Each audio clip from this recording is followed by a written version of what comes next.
Prangka ang kampo ng 2 Division undisputed champion na Oya Inoue patungkol sa tatlong naka-line up na nakatakdang makakalaban ng Hapon sa 122 Division.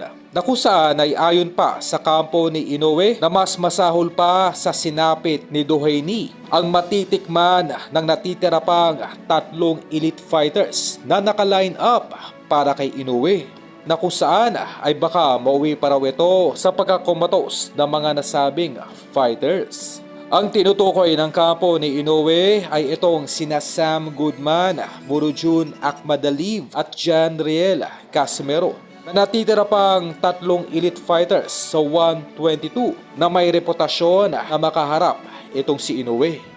At ayon pa sa tumatayong trainer ng Hapon na kanilang target na lalong mas palakasin pa ang mga kamao ng nasabing Hapon upang maibalik muli nito ang one punch knockout. Para po sa kalaman ng lahat, nang simulang umakyat ng 122 pounds sa super bantamweight, etong si Inoue ay hindi na nito nadala pa ang one punch knockout ratio sa early rounds na madalas nitong nakukuha noon sa 118 division.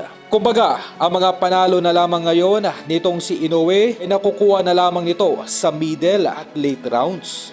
Gano'n pa man ang tsansang may kasa ang Casimero versus Inoue ay lalong lumilinaw na dahil literal napaubos na rin ang mga top level fighters sa 122 division. Kumbaga ay mas nanaisan na lamang ng kampo ni Inoue na labanan ang tatlong elite fighters sa 122 division kesa ang sumugal at umakyat sa mas mabigat na timbang sa 126 or sa featherweight division na sadyang iniiwasan ng kampo ni Inoue. Dahil sadyang nababahala rin ang kampo ni Inoue na baka hindi na nito madala pa ang lakas sa featherweight division.